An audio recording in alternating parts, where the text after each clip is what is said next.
5월 11일 수요일 베트남 읽어보기 클릭 감사합니다. 출처 명시 팩트만 전해드립니다.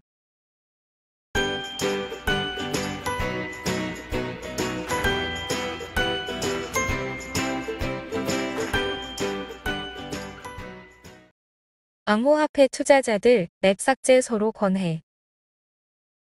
밤새 전자지갑 속 암호화폐 가치가 3분의 1로 떨어진 것을 본 응우엔 다이 씨는 다른 일에 집중하기 위해 거래 앱을 삭제하기로 결정했습니다.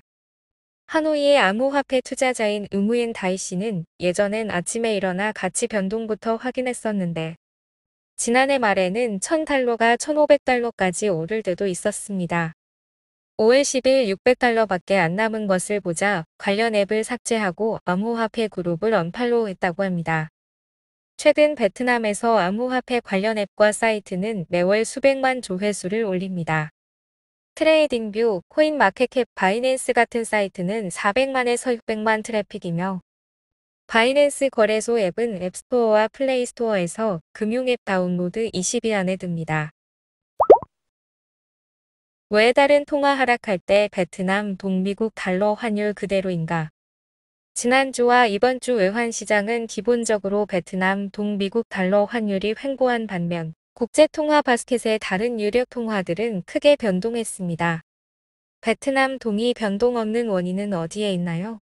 어제 유튜브로 요즘 환율 관련 질문을 주셔서 답변이 될 기사를 소개해드립니다. 일단 미국 연방준비위원회는 기준금리를 0.5% 인상하기로 결정했습니다.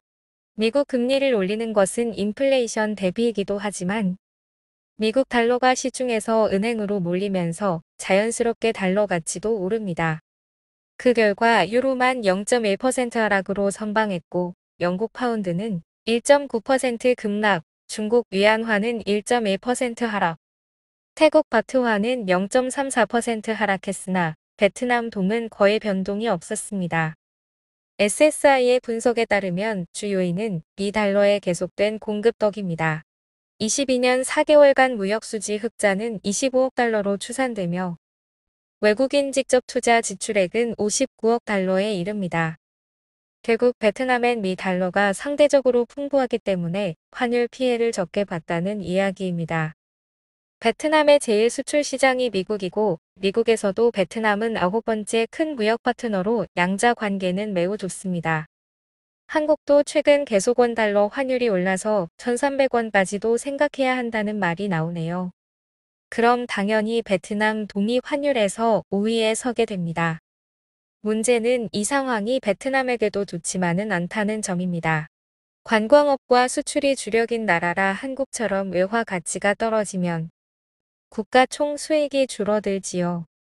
그래서 보통은 환율을 낮추려고 노력하는데 그러면 미국의 환율 조작국 대상으로 감시당하게 됩니다. 기록적인 휘발유가 상승. 리터당 3만 동까지. 금일 15시부터 여러 종류의 기름이 1100에서 1300동 이상 오를 때 휘발유 1리터당 약 1550동 인상하여 사상 최고치를 기록했습니다. 일반 휘발유 도중은 아직 3만 동에 조금 못 미치지만 사상 최고가이며 론 95V라는 프리미엄 휘발유 가격이 3만 동을 넘겼습니다. 개발자 구인난 익기업, 베트남 등 동남아서 인력 소급. 국내 개발자 모집이 어려워지자 한국의 많은 익기업이 베트남으로 눈을 돌린다는 기사입니다. AI 기업 솔트록스는 2008년 하노이 개발센터를 열고 2019년 베트남 법인도 만들었습니다. AI 기업 딥로이드도 연내 R&D 센터 구축 계획입니다. ERP 기업인 영임원 소프트랩은 2006년 현지 법인을 세웠습니다. 삼성의 아시아 최대 규모 R&D 센터인 SVMC는 2022년 말 완공되면 최대 3천여 명으로 늘어납니다. LG도 20년 말 다낭에 자동차 부품 R&D 센터를 오픈했습니다. 네이버도 21년 5월 우정통신대학과 공동 AI 센터를 세웠고 호치민시 10군에 개설할 네이버랩스 프로그래밍 센터의 개발자 300여 명을 2023년까지 모집 계획입니다. NC소프트도 20년 호치민의 NC 베트남 비주얼 스튜디오를 설립했습니다. 인건비가 2에서 3배쯤 저렴하고 개발 능력이 나쁘지 않아 가성비가 좋다는 평가입니다. 베트남 21년 2억 3,370만 대 휴대폰 생산. 공상부에 따르면 지난해 제조된 휴대전화가 2억 3,370만 대로 베트남이 세계 휴대폰 공급의 약 20%까지 차지했습니다. 휴대폰과 부품 생산이 20년 대비 21년 7.6% 증가했으며 가치는 29.5% 오른 580조 8천억 동이라고 합니다.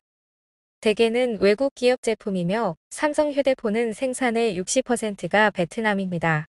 현재 베트남은 세계 휴대폰 생산국 상위 5위권에 들어갑니다. 하이퐁, 은행 강도 또 발생. 5월 11일 오후 하이퐁시 의묵구엔군 라이짜이로의 한 은행 거래사무소가 강도를 당했습니다. 5월 11일 15시 10분경 라이짜이로 72번지 비에틴뱅크의 170cm 정도의 검은 옷을 입은 남성이 장총 같은 물건을 들고 창고 직원을 위협했다고 합니다. 용의자는 돈을 훔친 후 도주했습니다. 현재 피해액도 명확하지 않고 공안이 병력을 동원해 강도를 쫓고 있습니다.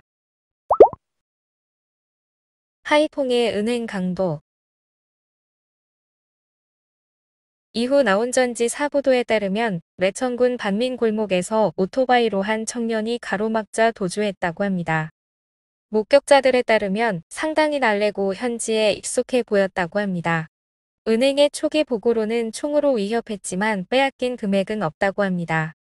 보통 은행 강도는 3일 안에 잡히는데 진짜 왜 은행 강도 계획을 세우는지 매번 보면서 매번 갑갑하네요. 영상 공유 후출 기사 좀 더러워 속 여성 발언 편집당했다. 여겨 공안에 신고. 인터넷에서 큰 논란이 된 공유 호출 차량 운전기사 차별 영상 속 여성 THPNC가 자신의 개인 영상이 편집되고 모욕당한 건으로 공안에 고발장을 보냈습니다. 이전 페이스북에서 남부 말투를 쓰는 마스크 쓴 여성이 몇몇 공유 호출 오토바이 운전기사들은 오토바이 택시 기사들처럼 더럽다고 발언한 영상이 황빙이란 유명 유튜버의 페북 등에 올라와 많은 조회수와 좋아요, 댓글을 받았습니다.